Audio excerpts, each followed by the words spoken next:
Muy buenos días, estimados hermanos y hermanas salvadoreños. Un agradecimiento a la Universidad Francisco Gaviria que nos acoge en este foro tan singular, tan especial.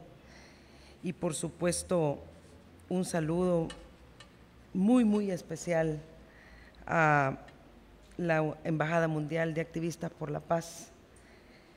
Al escuchar las ponencias que me precedieron, pues realmente uno se queda sin palabras, pero quiero agradecer al ingeniero Roberto Aristides Castellón Murcia la acogida que nos dio, al licenciado Francisco Guerra por estar en nuestro país y por su ponencia, y por supuesto al profesor doctor William Soto, que su ponencia creo que nos deja a todos en una profunda reflexión. Vamos a escuchar después al doctor Camilo Montoya y le damos la bienvenida. Pues antes de comenzar este foro, tuve la oportunidad de conversar con la mesa de honor aquí atrás y sinceramente yo no sabía la profundidad de lo que hoy íbamos a abordar. Y cuando empecé a conocer de la universidad, de la Embajada Mundial de Activistas por la Paz, y escuché al doctor William Soto, le dije, mire, la verdad es que yo prefiero escucharlo a usted y permita que me calle yo. No me libré.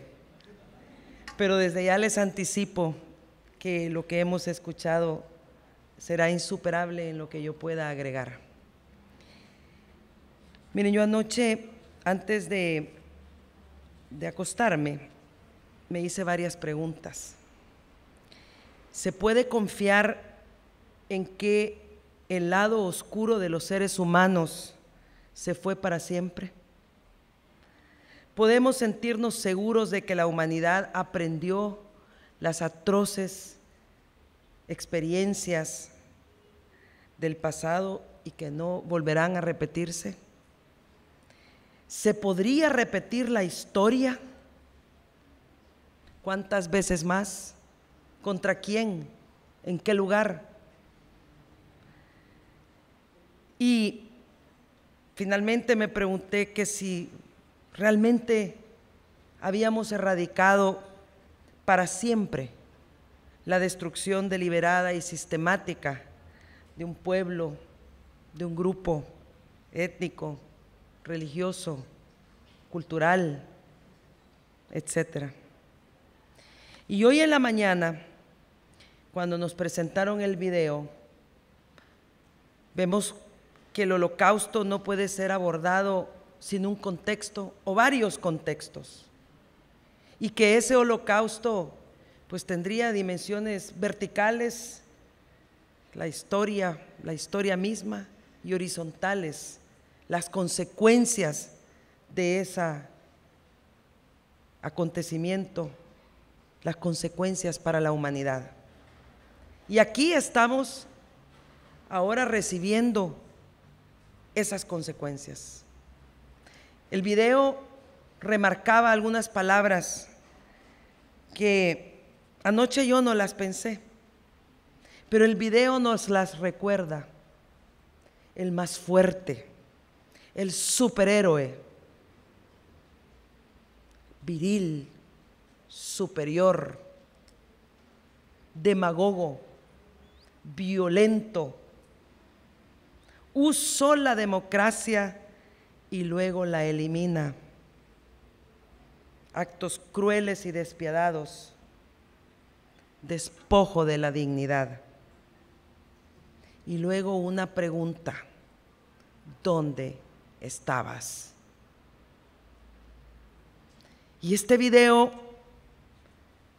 creo que a nosotros como salvadoreños también nos da un contexto o varios contextos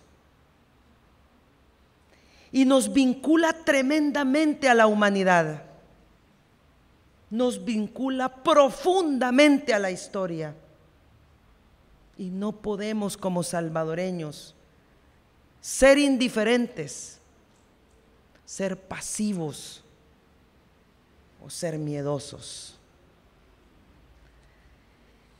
Ese video también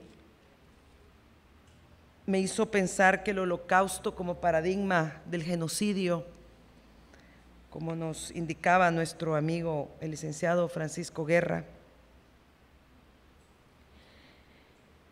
es un crimen que cuesta comprenderlo, cuesta imaginarlo, cuesta inventarlo, cuesta aceptarlo. Y la pregunta es entonces si nosotros reconocemos la construcción de un momento tan repugnante como es el genocidio. Reconocemos sus etapas, reconocemos sus actores, su construcción ideológica, sus métodos deshumanizantes. Reconocemos la sistematización de los asesinatos, reconocemos su intención, reconocemos hasta su legalización, ¿o no? Y eso nos obliga a estar atentos, atentos porque todo tiene un contexto horizontal que llega hasta nosotros y de nosotros tiene que llegar también al mundo. Todo está interconectado. Esto también me hizo pensar que lo que sucede en un genocidio es la negación de la ética en la sociedad. Una sociedad que se convierte vacía y decadente cuando pierde como sociedad, como colectivo o como individuos esa noción de la ética. Pero ¿cuál fue la respuesta? La respuesta a esas palabras que vimos en el video y las apunté en el transcurso de las ponencias. Las respuestas que encontramos fue dignidad, respeto absoluto, derechos humanos, vida, tolerancia, educación, paz, resolución pacífica de conflictos, iniciativas privadas que trascienden lo privado hasta el ámbito internacional. La respuesta de la humanidad contrasta en su acción, en su vocabulario, en su lenguaje y en su concepción, y trae a la luz la esencia de los seres humanos. El reto entonces en una sociedad con ética o sin ética es tremendamente opuesto y trae consecuencias tremendamente diferentes. Y esa es la pregunta para nosotros mismos, constructores de sociedades, constructores de vida. En este mundo globalizado donde la ciencia, la tecnología, la globalización une a los seres humanos de una manera innovadora y novedosa. Pero ¿y qué pasó con la ética? Debemos los seres humanos a través de las universidades prepararnos para este desafío de las ciencias, de la globalización, de las telecomunicaciones, donde en nuestras manos tenemos más tecnología que el Apolo 11. En nuestras manos más tecnología que el Apolo 11 que llegó a la Luna. Entonces, creo que el planteamiento de este tema toca profundamente a nuestro pasado, a nuestro presente y a nuestro futuro. Estaba revisando también que la ética realmente no es una cosa superflua. revisaba en los apuntes que traía para esta mañana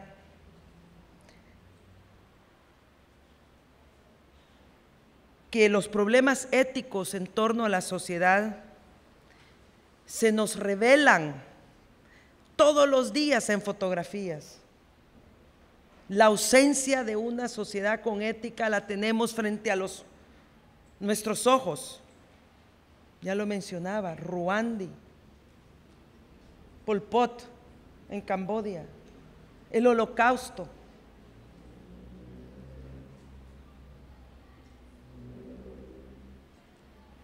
Pero ¿la vemos? ¿La sentimos? ¿Nos cuestionamos?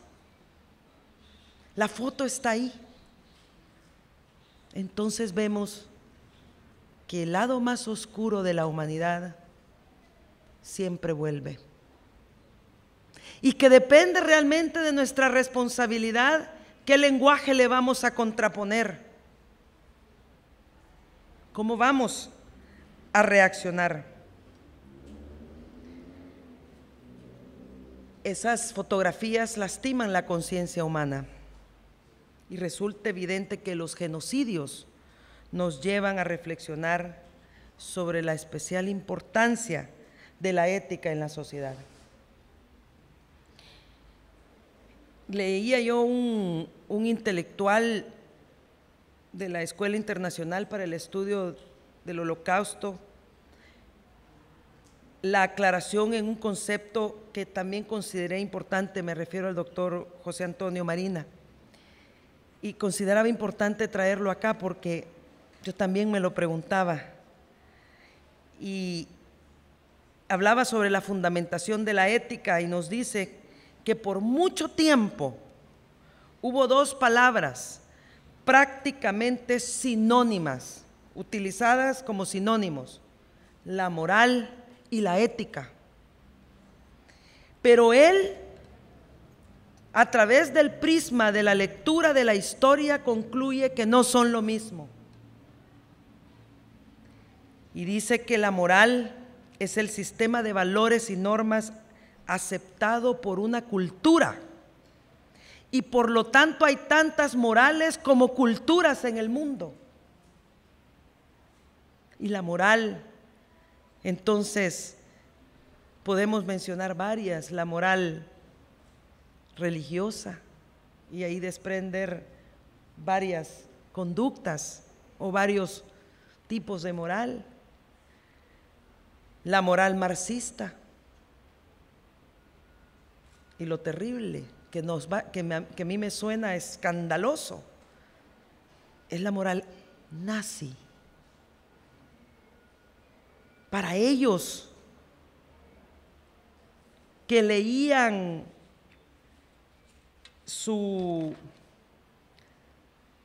las juventudes hitlerianas, predicaban una moral de fidelidad y el sacrificio hasta la muerte por Alemania y luego por Hitler. La ética, por el contrario, es una moral universal, transcultural, y se basa en la idea de la dignidad que magistralmente hemos escuchado esta mañana en la ponencia que me antecedió del doctor y profesor distinguido que nos visita en El Salvador, William Soto. Basada en la dignidad de todos los seres humanos, dignidad que se deriva en derechos. Por cierto, estos derechos se plasman en la Declaración Universal de Derechos Humanos. Es decir, que recogimos, hubo una respuesta al genocidio, hubo una respuesta de la conciencia universal. Se comenzó la codificación del derecho internacional en materia de genocidio, la Convención y de Derechos Humanos. Yo en lo personal no creo que estos tratados de derechos humanos o la Declaración Universal o la Declaración Americana de Derechos Humanos son almas muertas. Yo en lo personal creo que esos tratados son la respuesta al vocabulario y al lenguaje que cambió la reacción al genocidio. Claro, si se quedan en papelitos, no sirven. Si se quedan en declaraciones y en retórica, tampoco, como nos indicaba el profesor. Pero también debemos de reconocer que esa codificación del derecho internacional en materia de derechos humanos nos ha traído bastante lejos, de manera positiva. En aquel momento fue muy fácil ver cómo distintas ideologías y religiones se pusieron rápidamente de acuerdo en cuáles eran los derechos fundamentales de la persona humana. Pero dijeron, eso sí, no entremos a justificarnos o a justificar esos derechos, porque inevitablemente entraremos en conflictos de interpretación y justificación. Así de frágil somos, así de frágiles somos. Y debemos de tomar conciencia de esa fragilidad para educarnos, para llevar a las aulas el concepto de la ética constructora de sociedades pacíficas. Y El Salvador no está alejado de lo que estamos hablando, ni ningún país del mundo. Todos estamos de acuerdo cuáles son esos derechos humanos, pero probablemente si los justificáramos desde las distintas ópticas religiosas, culturales o etcétera, nos pasaría exactamente lo mismo que lo que sucedió cuando se aprobó la declaración. Las justificaciones provocarían un conflicto inevitable. ¿Cómo lo sustituimos? ¿Cómo lo reemplazamos? Pues yo creo que la ética no es algo superfluo, no es un discurso, no es una moda. La ética obliga a tomar posturas. La ética obliga a ponerte de un lado o del otro. La ética no admite estar en ambos bandos.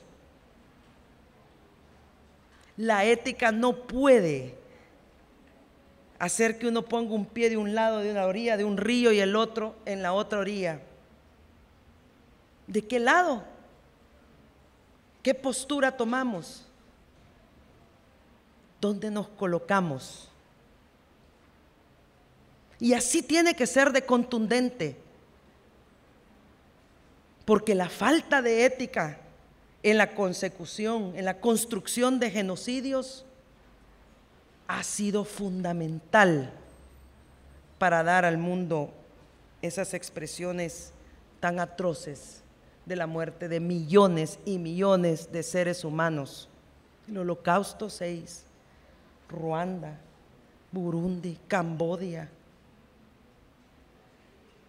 Entonces, yo voy a ir concluyendo que a la pregunta ¿de dónde estabas? El tiempo no vuelve atrás, pero nosotros debemos educar sobre la importancia de la historia, de la ética, del consuelo, de la vida, de la dignidad. ¿Dónde estabas cuando todo esto sucedió? Es pasado. ¿Dónde estamos hoy? ¿De qué lado de la orilla del río nos vamos a poner? ¿Qué vamos a sembrar? Debemos ser ambiciosos, nos hablábamos ahí atrás, ser ambiciosos para luchar por la paz, ambiciosos para luchar por la dignidad, ambiciosos para recuperar nuestra ética personal. La paz no es una utopía, nos decía el doctor. Yo concuerdo, la paz es una responsabilidad. Gracias, doctor Soto, Santiago, a usted, a todos los ponentes, a su iniciativa que nos trae esta mañana aquí a través de la Embajada Mundial a la Universidad Francisco Gaviria, por haber sembrado en mi país, El Salvador, una semilla de paz. Muchas gracias.